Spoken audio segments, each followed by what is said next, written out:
বন্ধুরা কেমন আছো তোমরা? আজকে আমরা করব পঞ্চম শ্রেণীর 15 নম্বর পৃষ্ঠার 4-এর উপর নিচে গুণ করি অঙ্কগুলো। তাই 1, 2 আগের ভিডিওতে আমরা করেছি, আজকে করব 3 থেকে 6 পর্যন্ত। তো চলো শুরু করি। তোমরা শুরু থেকে শেষ পর্যন্ত দেখো, আশা করি প্রত্যেকটা গুণ অঙ্ক খুব সুন্দরভাবে বুঝতে পারবে। 1 নম্বর অঙ্কটা আমি তুলে নিয়েছি। তাহলে প্রথমে 0 দিয়ে পিছন দিক থেকে শুরু করব, ঠিক আছে?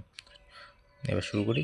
0 0 গুণ করলে 0, 0 0 গুণ করলে 0, 7 দিয়ে 0কে গুণ করলে এটাও 0, 8 0 0 8 0 0। তাহলে 0 দিয়ে হয়ে গেল। এবার 1 দিয়ে, 1 যেহেতু দশকের ঘরে, ওই জন্য একের ঘরে প্রথমে 0টা বসিয়ে নেই।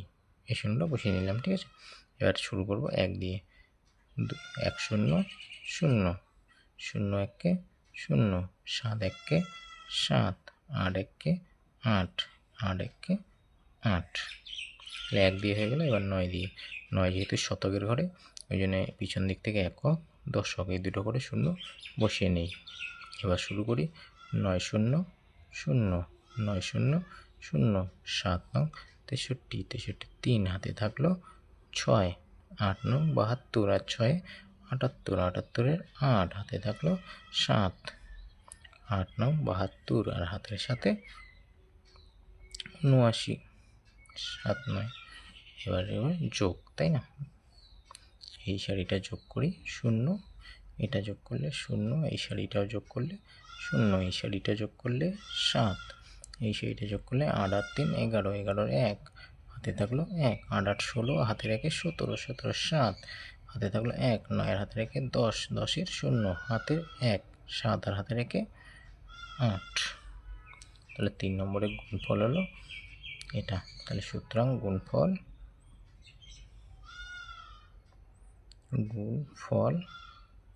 সমান সমান 8 0 7 1 7 0 0, ঠিক আছে? এবার 4 নম্বর করি।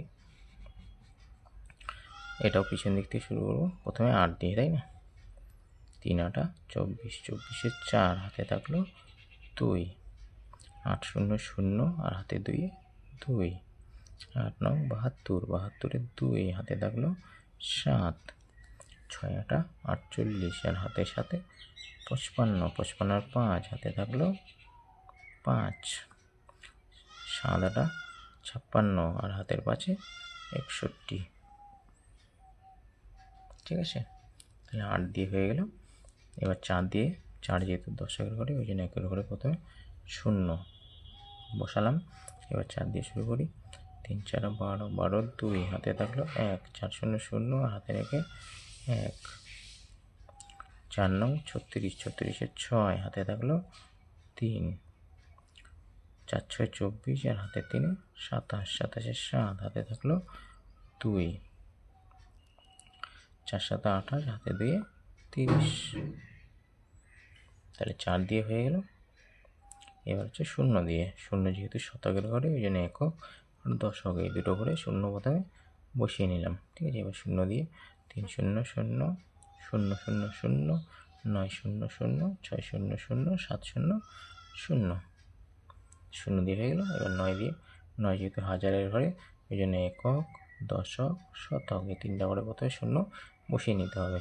এবার 9 দিয়ে 3 9 27, 27-এর 7 হাতে থাকলো 2, 9 0 0 আর হাতে 2 যোগ করলে 2, 9 9 81, 81-এর 1 হাতে থাকলো 8, 6 9 54 আর হাতের 8-এ 62, 62 2 হাতে থাকলো 6, 7 9 63 আর হাতের 6 69। এবার দাগ দিয়ে যোগ, সারি সারি করা আছে, যোগ করবা তোমরা। যোগ করলে হচ্ছে 4, 2 2 যোগ করলে 4, 2 আর 1 যোগ করলে 3, 6 7 13, 13 আর 5 18, 18 আর 8 হাতের 1, 2 এর হাতের 1 3, 3 আর 7 10, 10 আর 1 11, 11 আর 1 হাতের 1, 11 হাতের 1 2, 2 আর 6 8, 3 আর 2 5, 9, এটা 6 6 থাকলো। তাহলে গুণফল হলো এটা। এটাকে বলছে গুণ ফল।